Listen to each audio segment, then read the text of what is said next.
because when I first started making money and it was, my salary or my earnings were published all over the place. I mean, the first year I was like, really? Did I make that much money? Oh my God.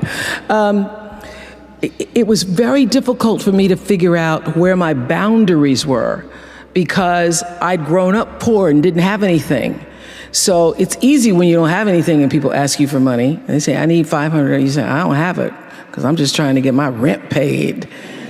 When you've worked as hard as you can, doing the best you can in terms of physical output in the time, reasonable time. Now here's the ultimate in the management of time, and that is you simply become more skillful. When I first got into sales, I was around people that could get, 9 out of 10, 8 out of 10. And when I first started, I could only get 1 out of 10. But here's what I did. I worked around the clock, so that I would make up in numbers what I lacked in skill.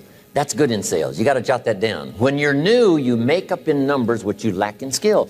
Now, when you become more skillful, the numbers can go down because now your persuasive ability and all of that is now so high that you don't need to put as many numbers out. But at first, if you want to compete or if you want to really get good, you've got to put in the numbers.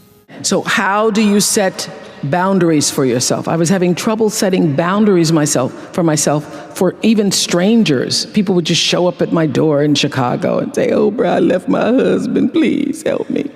And I would, because she knows I have it. So don't try that now though, okay? Don't try that now, I figured it out.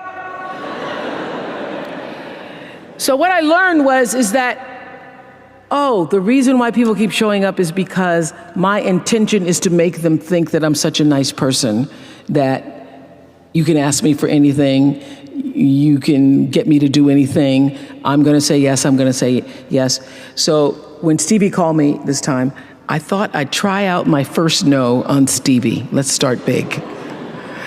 He wanted me to donate some money to a charity, and I didn't want to donate to the charity because I have my own charities and I care about a lot of people, but the problem is when you have money, everybody thinks you just want to give to everything. So every letter I ever get starts with, we know you love the children.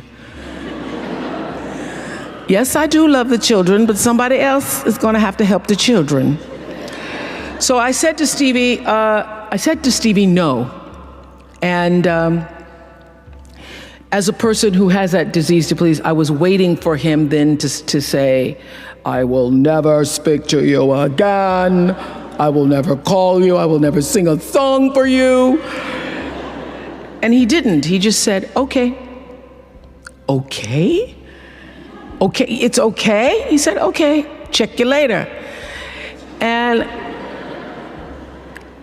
what I learned from that is, many times you will have angst and worry about things and put yourself in a state, like someone said this morning because their phone went off, they were mortified over a phone. I said, really? You will put yourself in a state when the other person really isn't even thinking about you. So learning that I could specifically determine for myself what the boundaries were for me, what I wanted to do, give my money, give my time, give of my service to who I wanted to give it to when I did, that I get to make that decision. And just because you get 100 requests a week doesn't mean you have to try to fulfill all of that. Just because you have all of these demands on your time and on you doesn't mean that you have to say yes. You get to decide because you're the master of your fate. Now here's the next thing. Either you run the project or it runs you. I've found out when you start something, at first you're in charge. All of a sudden, a year later, it's in charge. Some of the companies I started, I'm telling you, I'm in control. A couple of years later, I'm out of control. At first, I've got it on the run. 2 years later, it's got me on the run. Haven't got enough time. I'm dizzy with trying to get it all done. So here's part of the key, and that's to get in charge. Say, I'm going to take charge of my health. One of my albums is entitled, Take Charge of Your Life. Take charge of your time. Take charge of your resources, which we're going to talk about next. Take charge of your health. You're the one that's responsible for it. It's not a requirement of society that you not have a heart attack and take care of your family. That's not a requirement of society, but you must make it a requirement of yourself. Society doesn't require that you build a financial wall around your family nothing can get through. That's not a requirement of society. It's a requirement you impose on yourself to build a financial wall around your family nothing can get through. So impose on yourself this self-development of being in charge, taking charge of your life and your health and your future and your responsibilities and all the rest. Next, reasonable time is enough time to achieve all of your goals. Just jot that down. Reasonable time is enough time. I had to learn that. Reasonable time is enough time.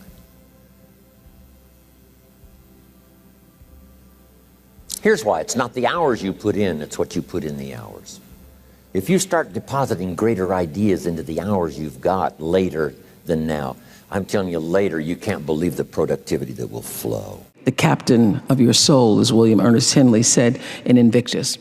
And understanding that really changed the meaning of my life in that I was no longer driven by what other people wanted me to do, but took charge of my own destiny, making choices based upon what do I feel is the next right move for me. The ideas you can't think of now, a year from now, they'll start to flow. And when you deposit those ideas in the hours you've got, productivity multiplies by 2, 3, 5, 10. Next, time management essential. We've already covered the first one, a written set of goals. And then do priorities on your goals. What's important this week? What's important this month? Here's the next one. Often review. Just go over your goals to make sure that your list is working for you. It's got you inspired. It's got you turned on.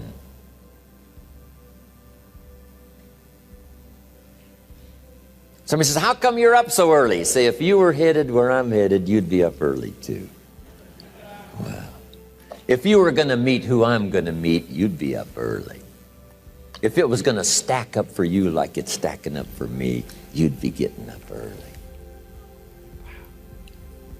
And I was going to a speech coach at the time that the station had sent me to. The broadcasting school, they sent everybody to the same woman. And I was telling her, I really don't want to do this. What I really want to do is act. And she says, my dear, you don't want to act. Because if you wanted to act, you'd be doing it. What you want to be, my dear, is a star.